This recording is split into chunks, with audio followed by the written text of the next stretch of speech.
Um, Hi, my name's Colin. I'm going to be doing my creative project on the attachment theory, which was pioneered by John Bowlby and Mary Ainsworth in the 50s and 60s. I decided for my creative project I wanted to do a painting. I'm not very good at painting, but I enjoy it, so that's why I picked that. Um, so, just a little background on the attachment theory. John Bowlby said that um, an infant's emotional tie to its caregiver is an evolved response that promotes survival. And this could be true. Bowlby also says that attachment comes in four separate phases. The first phase is called pre attachment. This is from birth to about 6 weeks or so. And at this point, babies do somewhat recognize who their caregiver is through like subtleties like smiling or touching or eye gazing, but all in all, they don't necessarily recognize the difference between their caregiver and a stranger per se. Um, for instance, if you had any baby that was like 2 weeks old, like a stranger could hand it to you and the baby would not know the difference. Um, the second phase is called the attachment in the making phase, which is from about 6 weeks to 6 to 8 months.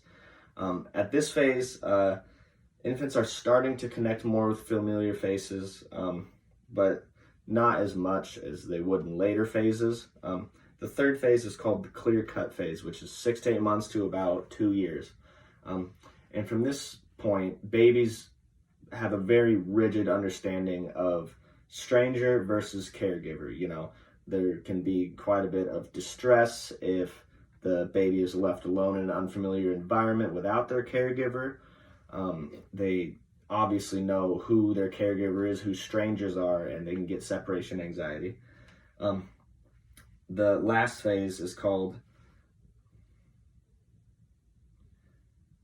the formation of a reciprocal relationship phase. And this is from 2 years on. And basically, at this phase, babies are starting to understand that, their caregivers are in and out of their immediate lives for, certain reasons, and they understand that there's less separation anxiety, there's less fear whenever they leave and everything. So one of the most famous experiments to demonstrate this is it's called the Strange Situation Experiment, which is by Mary Ainsworth. And the premise of this experiment is that you get a child and a caregiver and you put them in a room with, toys and stuff. It's an unfamiliar situation, but at least, the baby has its caregiver. And then you will introduce a stranger. The two adults will talk for a little bit and then the caregiver will leave.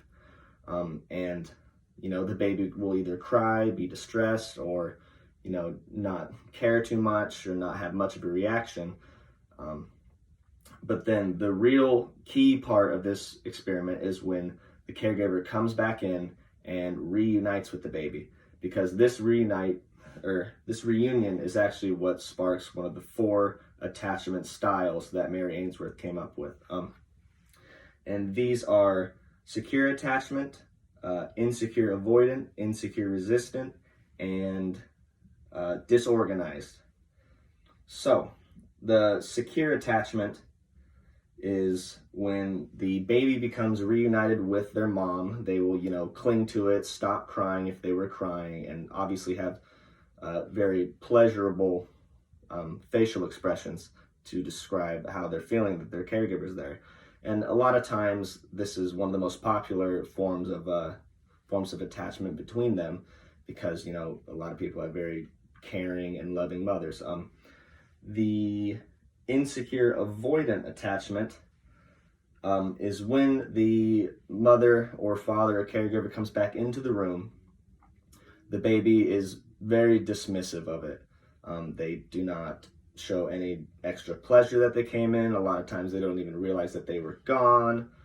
A lot of times this stems from caregivers who are not very present in their baby's life, especially very early on. And the other one is insecure resistant. And insecure resistant attachment, upon the return of the caregiver, they normally cling to them and have a very distressed attitude. Their crying will not stop. A lot of times they seem angry. And then the final one is disorganized and disoriented attachment. And this is where babies seem very like disorganized. They seem very confused about what to do, how they should be reacting. A lot of times the mother will pick up the baby and then the baby will just start crying out of nowhere after say 10 minutes. And a lot of times this can be seen in babies who their caregivers are not consistently in their lives. Maybe they're gone for a month out of year, back for a month. Yeah. So I am going to show you my project.